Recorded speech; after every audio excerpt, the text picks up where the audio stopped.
अस्सलाम वालेकुम जी लीडर्स, कैसे हैं आप सब लोग। अच्छा, जो भी ये मेरी वीडियो देख रहा है काइंडली इस वीडियो को लास्ट तक देखिएगा। अगर आप लोग फोर्सेज के बारे में एक एक चीज़ जानना चाहते हो, पूछना चाहते हो, समझना चाहते हो, इस सेशन में आप लोगों ने लास्ट तक बने रहना है। इस वीडियो को मुकम्मल देखना है। इस वीडियो मतलब यानी कि आज का जो हमारा टॉपिक है वो ये है कि फोर्सेज की हिस्ट्री क्या है। ठीक है, मतलब कि फोर्सेज की डीपली किसने बनाया, कब लॉन्च हुआ, कौन से प्रोग्राम लॉन्च हुए, क्या रीज़न थी इसको बनाने की, आखिर ये बंद क्यों नहीं होता। तो ये सारी चीज़ें आपको जो है इंशाल्लाह मिल जाएंगी। ठीक है, तो आप लोगों ने सेशन में लास्ट तक बने रहना है। सबसे पहले मैं आप लोगों को अपना पेन ऑन कर लूँ और उसके बाद फिर आप लोगों को बताता हूँ, आगे गाइड करता हूँ। सबसे पहले आप लोगों के पास आपका ट्रस्ट वॉलेट या कोई भी चीज़ है, टोकन बुकेट है, तो आप लोग अपने जब लिखोगे forces.io, जब आप लोग इसको सर्च करते हो तो आपके सामने इस तरह का इंटरफेस आता है। ठीक है, सबसे पहले मैं इसका ओवरव्यू आप लोग बता दूं। इसको आप लोगों ने ज़रा जो है ना वो गौर से सुनना है। ठीक है, इसको आप लोगों ने ज़रा गौर से सुनना है। मैं यहीं पे कंटिन्यू कर लेता हूं। तो सबसे पहली चीज़ है कि फोर्सेज कब लॉन्च हुआ। ठीक है, फोर्सेज जब लॉन्च हुआ उसकी डेट क्या थी, आप लोग सुन लें, 31 जनवरी 2020। ठीक है, मैं दोबारा बोल देता हूँ, 31 जनवरी 2020 में फोर्सेज को लॉन्च किया गया। ठीक है, लॉन्च किया गया। और लॉन्च करने वाले कौन था, लॉन्च करने वाला यानी कि क्रिएट करने वाला जो था वो सबसे मेन बंदा था, वो उसका नाम था मिस्टर लाडो। मिस्टर लाडो जो इसका क्रिएटर है वो मेन क्रिएटर है।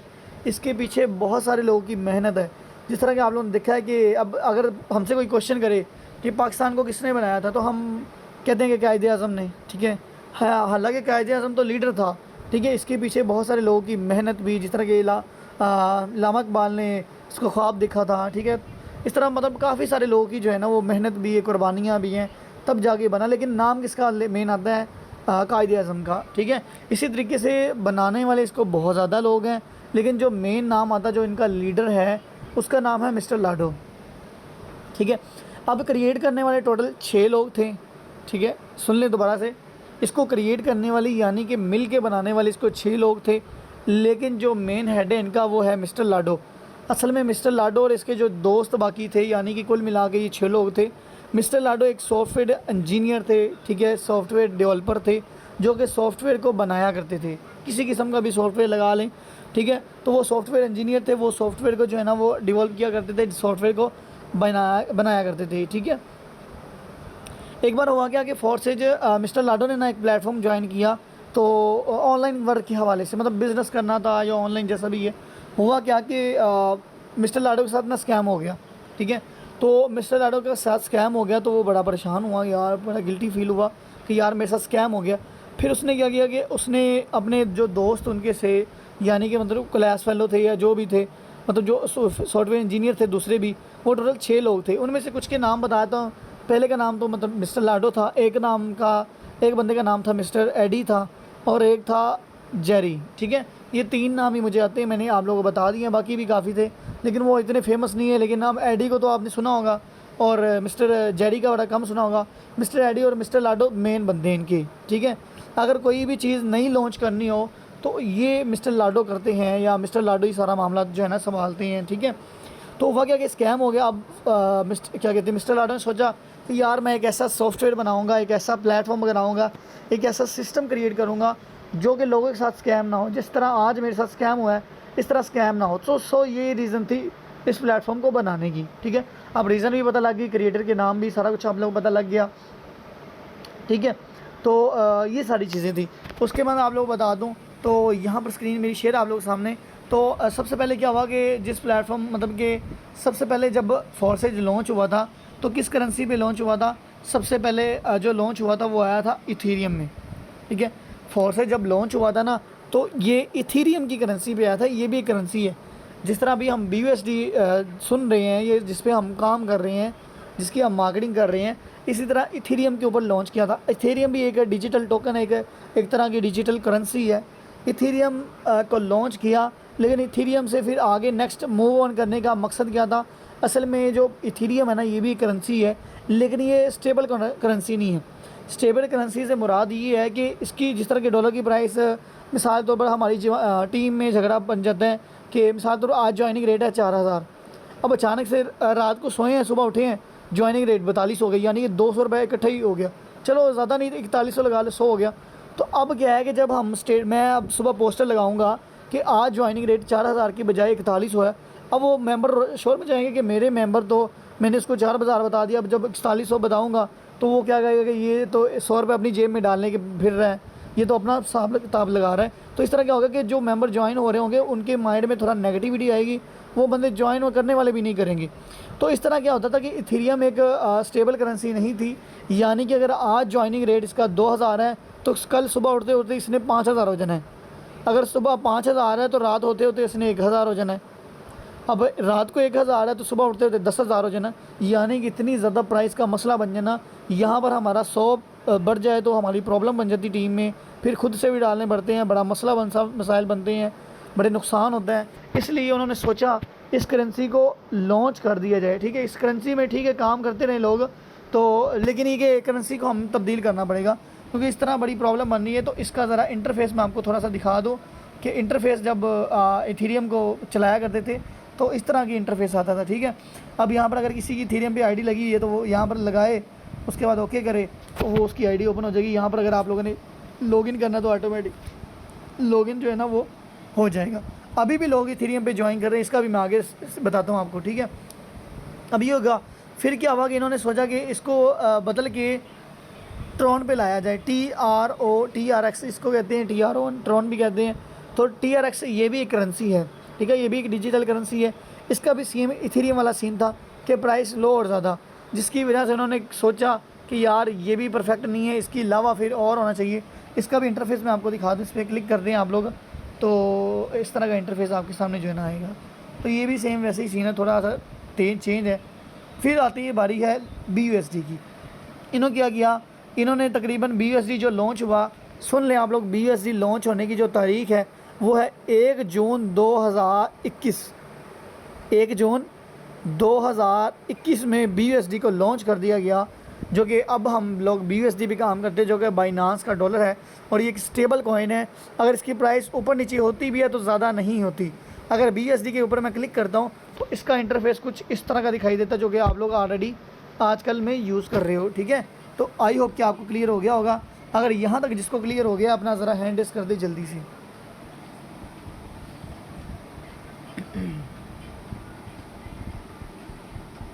जल्दी, थोड़ा जल्दी करें, जल्दी, ताकि एक्टिव हो के आप लोग जो है ना वो बैठा करो। चलें अब नेक्स्ट कंटिन्यू करते हैं। अब यहाँ पर बैक आते हैं, जस्ट अ मिनट। ओके, अब यहाँ पर आप लोग जब इस तरह का इंटरफेस आता है तो थोड़ा सा नीचे आएंगे तो जस्ट अ मिनट। ओके, एक मिनट। ओके, यहाँ पर आपको कुछ स्मार्ट कॉन्ट्रैक्ट दिखाई देंगे, लेकिन ये फिर बाद में आपको जो है ना मैं दिखाता हूँ। यहाँ पे इसका कलर चेंज कर लो तो ऐसा कलर हो जो दिखाई दे। ओके, तो यहाँ पर टोटल कम्युनिटी की बात करें जो अभी तक फोर्सेज में काम कर रही है तो वो आपके सामने है तकरीबन, एक मिनट भैया, ये कम्युनिटी है। ठीक है, ठीक है, आपके सामने तो ये काफ़ी सारी माशाल्लाह कम्युनिटी है। ठीक है, उसके बाद अभी जो कम्युनिटी है वो आपके सामने है, ये वाली। ठीक है, मतलब जितने अकाउंट्स बन चुके हैं इसमें टोटल जो अकाउंट बन चुके हैं वो हैं 3,42,397।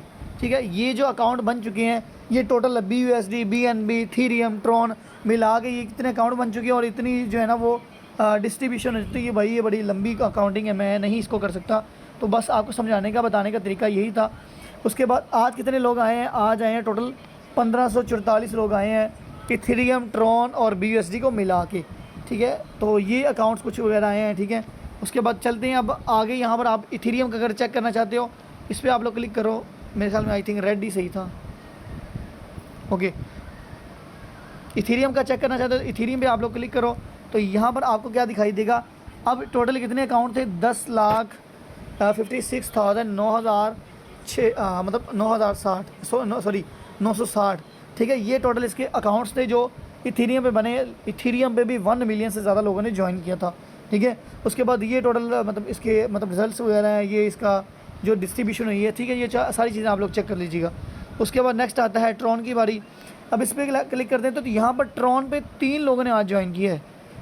लोग अभी भी ज्वाइन कर रहे हैं, कोई प्रॉब्लम नहीं है। ये नहीं कि बस ज्वाइनिंग बंद हो गई है, लोग अभी भी ज्वाइन करते हैं। 3 लोगों ने ट्रॉन पे अभी ज्वाइन किया है, ठीक है।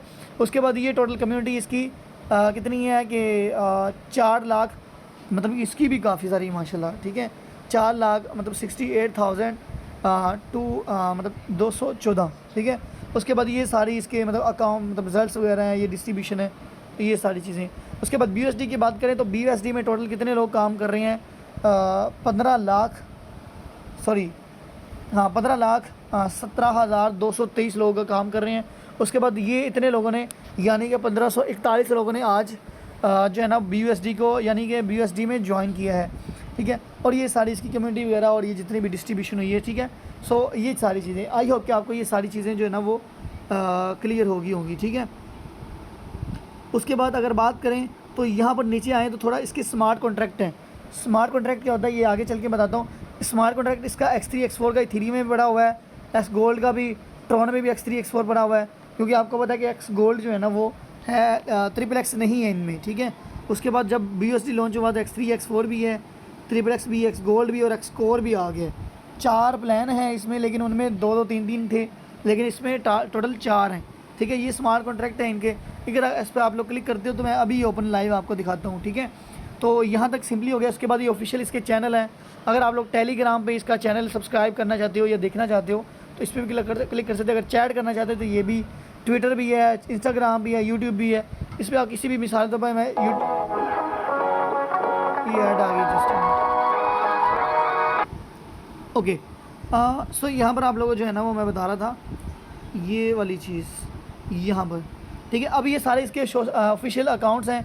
मिसाल तो अगर मैं यूट्यूब पे ओपन करता हूँ तो यहाँ पर आप लोग चेक करिएगा, सीधा इसका फोर्सेज ऑफिशियल चैनल के नाम से आ गया। जो भी नई अपडेट आती है जिस तरह की मिसाल तौर पर 1 मंथ ये पहले आया कि अनाउंसमेंट थी, एक मीटिंग थी ऑफिशियल, ये आपको पता है 5 बजे स्कूल लॉन्च हुआ, सारी एक्सकोर की प्रोग्राम, ये सारा कुछ। तो ये नई नई जो भी अपडेट्स आती रहती है तो इसकी वीडियो वगैरह, इसकी सारी अपडेट्स जो है ना वो यहाँ पर अपलोड जो है ना वो होती रहती। तो यहाँ पर आप लोग कोई भी चैनल सब्सक्राइब कर सकते हो या कोई भी इसका जो मतलब अकाउंट है टेलीग्राम के हवाले से हो या किसी भी हवाले से, वो आप लोग वॉच आउट इसको जो है ना वो कर सकते हो, ठीक है। अब चलते हैं ब्लॉकचेन के बारे में, क्योंकि फॉर्सेज को अगर आप लोगों ने समझना है तो आप लोग को ब्लॉकचेन, स्मार्ट कॉन्ट्रैक्ट और डिसेंट्रलाइज।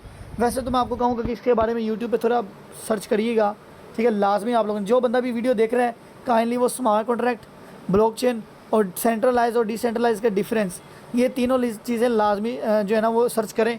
और जो लोग यहाँ पर मीटिंग में भी सुन रहे हैं, आप लोगों ने भी लाजमी जो है ना वो सर्च करना है, ठीक है, ताकि टाइम हमारे पास कम हो, बाकी बातें सारी क्लियर हो सकें।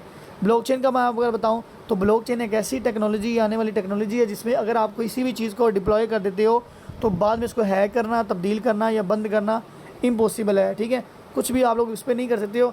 और ब्लॉकचेन पे जब कोई चीज़ डिप्लॉय होती है तो मतलब उसमें स्कैम, क्लॉज, ये सारी चीज़ें आपको जो है ना इस चीज़ का डर नहीं होता। सेम इसी तरह मिस्टर लाडो ने क्या किया, इस प्लेटफॉर्म को बना दी। देखिए अगर वो चाहता तो इसका ऑनर भी बन सकता था जिस तरह दूसरी कंपनियों का बनता है, लेकिन नहीं, उसके साथ जब स्कैम हुआ उसने कहा कि नहीं यार ये चीज़ नहीं होनी चाहिए, तो उसने एक थोड़ा सा सेक्रीफाइस की, एक कुर्बानी दी। कुर्बानी क्या दी, उसको ब्लॉकचेन पे डाल दिया।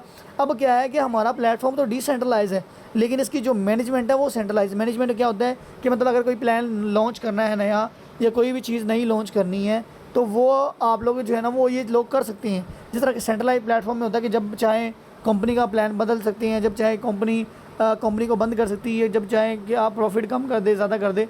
लेकिन आपको पता है कि ये फोर्सेज ने कहा हुआ है। और उसके बाद ये कि डिसेंट्रलाइज अगर एक प्लेटफॉर्म, एक चीज़ अगर क्या कहते हैं डिसेंट्रलाइज पे ब्लॉकचेन पे डिप्लॉय होगी तो उसको तब्दील नहीं कर सकते, मॉडिफाई कर सकते। लेकिन हाँ, लेकिन जो plan X3 X4 XXX x gold है ना, इसको मॉडिफाई नहीं किया जा सकता। अभी एक्स कोर को किया जा सकता है क्योंकि ये अभी वेरीफाइड नहीं है ब्लॉकचेन से, ठीक है। तो इनको जो है ना वो तब्दील नहीं किया जा सकता कभी भी। आप लोग 4 साल हो गए हैं, कभी आप लोग आने वाले 10 साल के बाद भी नहीं देखोगे कि ये नहीं कि $5 की जगह $2 मिलना शुरू हो जाएँ या 5 की जगह 10 मिल जाएँ या 7 मिल जाए। नहीं, ऐसा नहीं होगा। जो प्लान बन गए हैं, जितनी अमाउंट रखी गई है उतनी ही होगी। लेकिन हाँ, डॉलर की तो आप ही ऊपर नहीं छोड़ सकते, वो तो एक अलग चीज़ है। लेकिन जो चीज़ बन गई है उसमें तब्दीली नहीं कर सकते। ये आप लोग मेरे से लिखवा लो। लेकिन हाँ, नई चीज़ लॉन्च की जा सकती है। कुछ लोग कहते हैं कि नहीं जी, आप तो कहते थे मॉडिफाई नहीं हो सकता, ये नहीं हो सकता। उससे कहें कि सर देखें, बाकी आपकी बात ठीक है, लेकिन ये कि जो चीज़ बन चुकी है उसमें तब्दीली करना नामुमकिन है। ये वो ऑलरेडी ब्लॉकचेन पे ऊपर डिप्लॉय है, लेकिन जो मैनेजमेंट है वो सेंट्रलाइज है। मतलब कोई देखिए ना, अब ज़ाहिर बात है कोई भी चीज़ है अगर उसको अपडेट ना किया जाए, मिसाल के तौर पर हमारा मोबाइल है या कोई भी चीज़ है, इसकी सॉफ्टवेयर को अपडेट ना किया जाए तो बंदा है ना एक चीज़ चला चला के बोरिंग हो जाता है, बोर हो जाता है। तो इन लोगों ने सेंट्रलाइज मैनेजमेंट रखने का मकसद यही था कि बाद में इन सून फ्यूचर कोई नई चीज़ें लॉन्च करनी हो, कोई नया प्लान लॉन्च करना हो, ताकि लोग बोर ना हो। जिस तरह के अभी गेमिंग आ रहा है, ठीक है, पीछे स्कूल आया था या कुछ भी चीज़ें आई, NFT आया था, तो ये चीज़ें जो है ना लॉन्च करने के लिए हमारे लिए, ताकि हम एक्सकोर प्रोग्राम आया है ताकि हम बोर ना हो, ठीक है। सो इसलिए इसकी जो मैनेजमेंट है वो सेंट्रलाइज रखा गया। तो इस चीज़ की आप लोगों ने टेंशन लेनी कि ये ओपन नीचे हो जाएगा, कुछ भी नहीं होने वाला, ठीक है। उसके बाद ये ब्लॉकचेन हो गया, ठीक है, सिंपल। सेंट्रलाइज डिसेंट्रलाइज की बात करूँ, सेंट्रलाइज का बात करूँ तो इस सेंट्रलाइज के नाम से आपको जाहिर हो रहा होगा कि ऐसा सेंटर जहाँ पर मतलब उसकी मैनेजमेंट मौजूद हो, उसके ऑनर्स मौजूद हो, उसकी पूरा स्टाफ मौजूद हो, जिसका सारा का सारा जो हैंडल है वो ह्यूमन करेक्टर की हो, यानी कि ह्यूमन बॉडी की हो। एक बंदा उसका ऑनर हो जो कि इसको चला रहा हो, जब चाहे उसको बंद कर दे, जब चाहे उसका प्लान बदल दे, जब चाहे उसकी अर्निंग को ख़त्म कर दे, जब चाहे सारा कुछ ही उड़ा दे। तो उसकी मर्ज़ी से चलता है, सारा कुछ उसकी मर्ज़ी से चलता है। जो वो करना चाहे कर सकता है, उसकी गुलामी करनी पड़ती है। उसने जो इश्यूज़ रख दिए हैं, जो चीज़ें रख दी हैं, विड्रा पे 10% टैक्स, टाइम लिमिटेशन, इतना प्रॉफिट 40% 30%, वो उसकी मर्ज़ी है। लेकिन अगर डिसेंट्रलाइज की बात करें, जो हमारा प्लेटफॉर्म है अल्हम्दुलिल्लाह डिसेंट्रलाइज 100% है। तो ये कि इसका कोई ऑनर, एडमिन, कोई अप्रूवल, कोई स्टाफ, कोई ऑफिस, कोई बैंक अकाउंट, कोई ऐसा मामला, कोई बंद क्लोजिंग, ऐसा कुछ भी नहीं है, ठीक है। सो ये चीज़ है। उसके बाद स्मार्ट कॉन्ट्रैक्ट की बात करूँ, स्मार्ट कॉन्ट्रैक्ट देखिए, कॉन्ट्रैक्ट हमेशा दो तरह के होते हैं। एक सादा कॉन्ट्रैक्ट होता है जो कि हम मुआहदा करते हैं किसी के साथ, चाहे वो ज़मीन का हो, किसी चीज़ का हो, तो हम मुआहदा करते हैं, तहरीरी या ज़ुबानी, कुछ भी कर सकते हैं। इसी तरीके से स्मार्ट कॉन्ट्रैक्ट जो होता है वो एक तरह का मतलब एक तरह का सिस्टम है, एक तरह का प्रोग्राम है जो कि कंप्यूटर के थ्रू ऑनलाइन किया जाता है, यानी कि डिजिटल। और आपको पता है कि अगर हमने कोई भी ज़मीन खरीदनी हो, उसमें या तो बैंक आ जाता है, मिसाल तो गाड़ी लेनी हो उसमें बैंक भी आ जाता है, मतलब थर्ड पार्टी। फिर जो बंदा परचेज़ कर रहा है वो, और जो बंदा सेल कर रहा है वो, उनके अंदर दरमियान में बंदा कोई ना कोई आ जाता है। सेम इस तरह ज़मीन खरीदनी हो, कोई लॉयर आ जाता है या कोई वकील, कोई स्टाम्प फरोश, ऐसा बंदा आती है, मतलब थर्ड पार्टी अंदर आ जाती है। लेकिन स्मार्ट कॉन्ट्रैक्ट में ऐसा थर्ड पार्टी कोई भी नहीं आती। जो भी ट्रांजैक्शन होती है वो आप दोनों के दरमियान, यानी कि बाय और सेलर के ही दरमियान होती है और किसी के अंदर नहीं होती। तो सिंपल इसका यही है फ़िलोसफी। और उसके बाद हाँ, डीपली आप लोग को स्मार्ट कॉन्ट्रैक्ट के बारे में बता दूँ तो यहाँ पर हम सर्च करते हैं,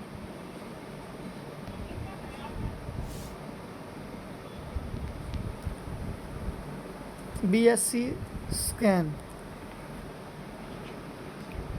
ये पहले वाले ऑप्शन पे आप लोग क्लिक करो, ठीक है। तो यहाँ पर आपको जो है ना वो ये इसकी जो वेबसाइट है ब्लॉकचेन की, ठीक है, जहाँ पर हमारा स्मार्ट कॉन्ट्रैक्ट डिप्लॉय है। अब आप लोगों ने इसको चेक कैसे करना है, चलो मैं चेक का भी बताता हूँ, क्योंकि ये सेशन फिर सेव हो जाए ताकि ये बिल्कुल नॉलेजेबल हो। मैं यहाँ पर इसका जो है ना वो स्मार्ट कॉन्ट्रैक्ट कॉपी कर लेता हूँ। तो 1 मिनट आप लोग वेट करें बस। इसका कॉपी करने का तरीका कहाँ पर है, यहाँ पर आप लोगों ने हाँ, ये आ रहे हैं 4 से BUSD, ये सारे BUSD के कॉन्ट्रैक्ट हैं। ये छोटे एरो पे क्लिक करोगे तो सारे कॉन्ट्रैक्ट ये देखिए ऊपर ओपन हो चुकी हैं, ठीक है। इसमें से मैं X3 X4 का यहाँ से अगर आप लोगों ने डायरेक्टली ओपन करना है तो ये छोटा सा एरो चेन पर इस पर क्लिक करो, नहीं तो इसको कॉपी करो तो बेस्ट तरीका है। इसको कॉपी करो और आ जाओ अब उधर क्रोम में। अब यहाँ पर इसका जो आ रहा है ऊपर सर्च बार, यहाँ पर आप लोग इसको पेस्ट करो, ठीक है। अब यहाँ पर पेस्ट करने के बाद इसको आप लोग सर्च कर लो, ठीक है। ओके, अब ये सर्च हो गया। अब थोड़ा सा नीचे आप लोगों ने आना है, ठीक है। अब आपको ये ना एक लाइन आ रही है ये वाली, इसको आप थोड़ा सा इधर ना स्वाइप करो लेफ़्ट साइड पे ना, तो यहाँ पर एक ऑप्शन आ रहा है कॉन्ट्रैक्ट, ठीक है। इस पर आप लोग क्लिक करो तो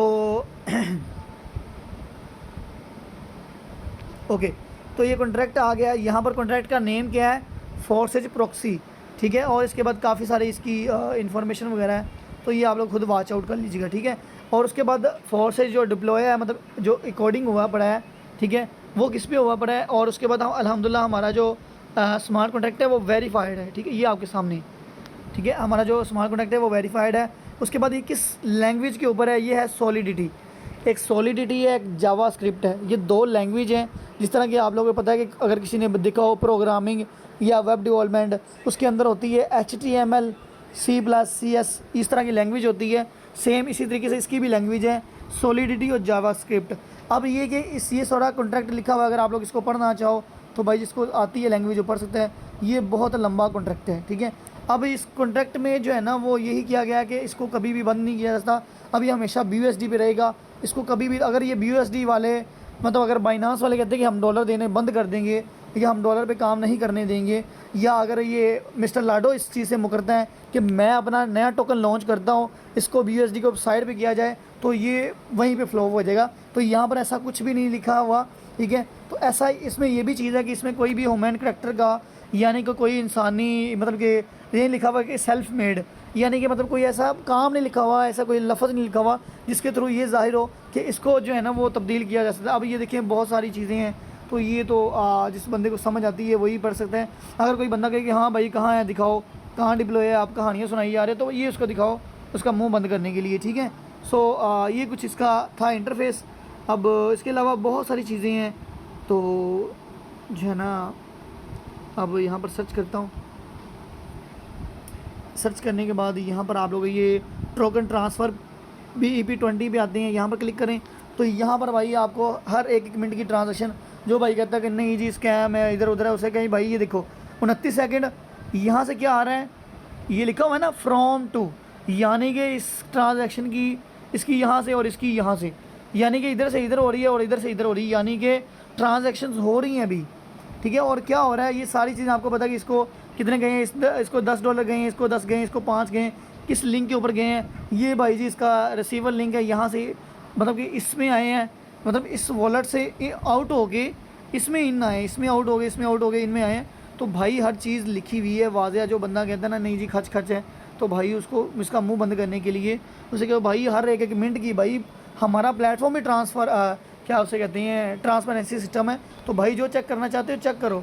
अब इसमें शो मोर करोगे तो भाई जितनी मर्ज़ी ट्रांजैक्शन चेक करो, चाहे सालों की चेक कर लो, तो ये आपके सामने है, ठीक है। तो यहाँ तक जिसको क्लियर हो गया अपना हैंड रेस कर दे ज़रा जल्दी से, ताकि मुझे पता लग जाए कि क्लियर हो गया।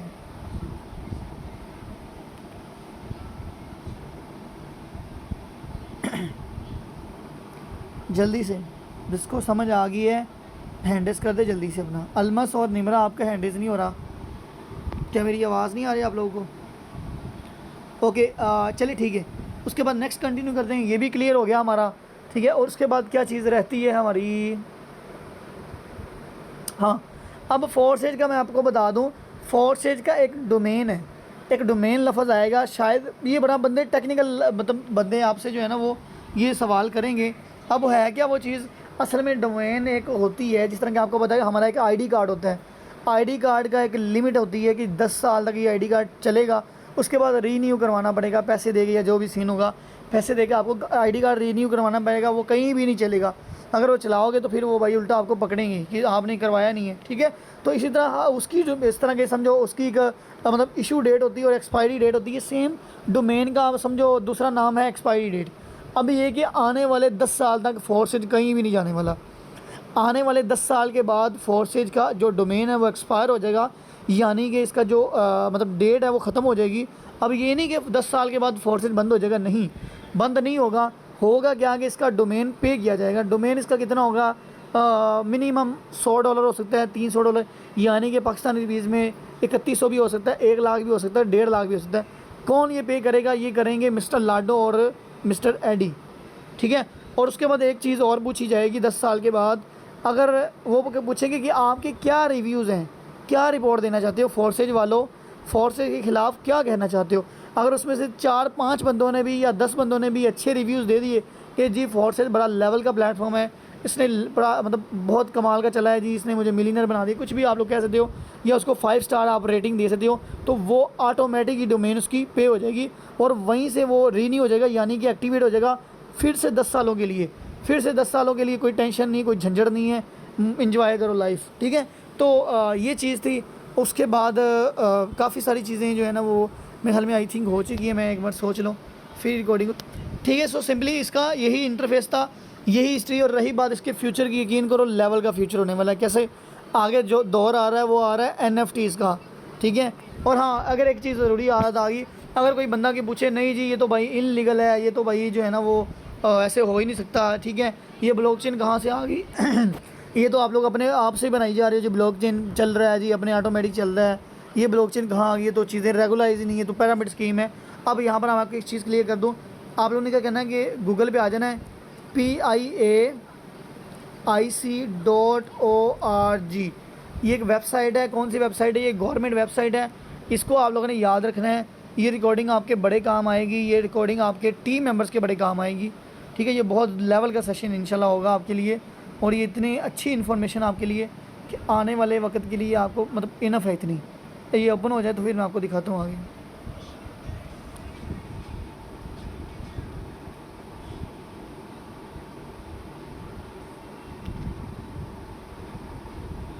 अभी नेट का इशू है, अच्छा नेट का बड़ा इशू है।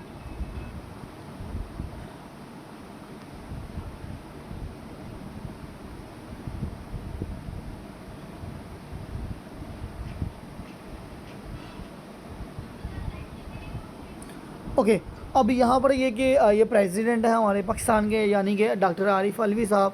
अब यहाँ पर क्या कहते हैं, ये कुछ प्रोग्राम के बारे में, कुछ इन सून फ्यूचर पाकिस्तान आवाम के लिए, पाकिस्तान के लिए कुछ, यानी कि वेब 3 पॉइंट, ये जो चीज़ें हैं ना, web 3 point, NFTs, crypto currencies, artificial intelligence, ठीक है, डिजिटल टोकन्स, ये जो सारी चीज़ें, ये आने वाला फ्यूचर है भाई हमारा। लोगों को तो पता ही नहीं है, लोग तो इस चीज़ से महरूम है। वो आप लोगों ने देखा होगा कि इंडिया वाले तो चांद पे पहुंच गए, हमारे अभी गधे चढ़ा रहे हैं, कुछ भी नहीं कर रहा इन लोगों ने, ठीक है। इनको पता ही नहीं, इसलिए तो फेक बस यही सीन है। अब यहाँ पर आर्टिफिशियल इंटेलिजेंसी है। आर्टिफिशियल इंटेलिजेंसी जो है, जिस तरह कि आप लोगों ने देखा होगा कि आप लोगों ने, मैं इसका एक एग्जाम्पल देता हूँ, जिस तरह कि आपने यूट्यूब पर देखा होगा, यूट्यूब पर अगर आप कोई चीज़ भी दिखती हो लगातार, एक दिन 2 दिन हफ्ता था, या एक चीज़ में इंटरेस्ट लेते हो, आपने गौर किया होगा उसी के रिलेटेड वीडियोज़ आना शुरू की। मिसाल के तौर पर अगर आप लोग सॉन्ग सुनते हो तो सॉन्ग आना शुरू हो जाएगी नए से नए। अगर आप मूवीज़ देखते हो, इंग्लिश मूवी देखते हो, इंग्लिश आना शुरू हो जाएगी। अगर आप ड्रामे देखते हो तो ड्रामेज आना शुरू हो जाएगी। अगर आप लोग फोर्से के बारे में सर्च करते हो तो फोर्से के, चाहे वो बैड रिव्यूज़ हों या सही जेन्युइन रिव्यूज़ हों, वो आना, यानी कि ये आर्टिफिशियल इंटेलिजेंसी होती है। मतलब कि जो चीज़ वो ना उन्होंने ऑटोमेटिक पीछे रखा हुआ है कि जो बंदा चीज़, ज़ाहिरी बात है, अब देखे ना, मुझे गाड़ियों का शौक है, अब मैं गाड़ी देख रहा हूँ, बार बार एक चीज़ देखी जा रहा हूँ, तो वो टिकटॉक में भी ऐसा होता है। अगर आप लोग चीज़ को लाइक कर लो तो वो बार बार वही आती शुरू रहती है, तो वो आर्टिफिशियल इंटेलिजेंसी होती है, ठीक है। उसके बाद यहाँ पर तीसरा पोर्शन आता है ब्लॉकचेन के बारे में। जो बंदा कहते हैं इलीगल है, उसे कहें भाई आए इधर, इस चीज़ को आप लोग झुठला सकते हो। यहाँ पर ऊपर एक नंबर दिया गया, बल्कि सबसे लास्ट पे आया है एक नंबर दिया गया, मैं दिखा देता हूँ, उस पर वो कॉल करके पूछ लें कि भाई अगर हम एक ऐसे प्लेटफॉर्म पे काम कर रहे हैं जो ब्लॉकचेन पे डिप्लॉय है, तो क्या वो इलीगल है, क्या चीज़ है। ये तो भाई हेल्पलाइन का कॉल है, उसे कहें भाई इस पर व्हाट्सएप भी बनी हुई है, नंबर कर लो, पूछ लो, क्योंकि हमारे फोर्सेज वालों ने इस पर कॉल करके सारा कुछ किया हुआ है, ठीक है। तो इसकी ऑलरेडी ये क्लासेस वगैरह हो रही हैं नीचे, ये आप लोग देख सकते हो कि सारा मामला था, ठीक है। तो यहाँ पर इसका ब्लॉकचेन का जिक्र आ रहा है, आर्टिफिशियल। अब ब्लॉकचेन को ओपन करो आप लोग, यहाँ पर आप लोग सारी चीज़ें पढ़ो, तो ये आपको इंशाल्लाह समझ आ जाएगी। ये उस बंदे को भी कहो कि ये लिंक है, उसको लिंक सेंड करो, उससे भाई इसको स्टडी करो इसको। अब यहाँ पर हर चीज़ का जिक्र आ रहा है, डिजिटल मनी का भी आ रहा है, बिटकॉइन का भी आ रहा है, ब्लॉकचेन के बारे में, crypto tokens, blockchain, introduction decentralise applications, उसके बाद ये इथेरियम वगैरह सारा कुछ, क्रिप्टो माइनिंग वगैरह, operations, introduction of smart contract, ये सारी चीज़ें मैं अभी बता रहा हूँ। सॉलिडिटी, ये देखिए अभी मैं लैंग्वेज बता रहा था, HTML, C++, जावास्क्रिप्ट, ये देखिए ये सारी चीज़ें मैं ऑलरेडी आपको बता रहा हूँ। ब्लॉकचेन, वेब एप्लीकेशंस, वेब 3, ये सारी चीज़ें मैं आपको अभी बता रहा हूँ, ठीक है। तो ये सारी चीज़ें जब वो इसके ऊपर स्टडी करेगा, ठीक है, तो वो उनको फिर लग पता जाएगा कि हाँ वाकई यार कोई वाकई जेन्युइन है, ठीक है। तो ये प्रूफ है PIC, बल्कि आप लोग मीटिंग में देख लीजिएगा, तो वेबसाइट दोबारा देख लीजिएगा, नोट कर लीजिएगा, तो ये सब आपको समझ आ जाएगा। तो बस आई होप कि यही बस इसका था इंटरफेस सारा। आई होप कि आपको ये सेशन अच्छा लगा होगा।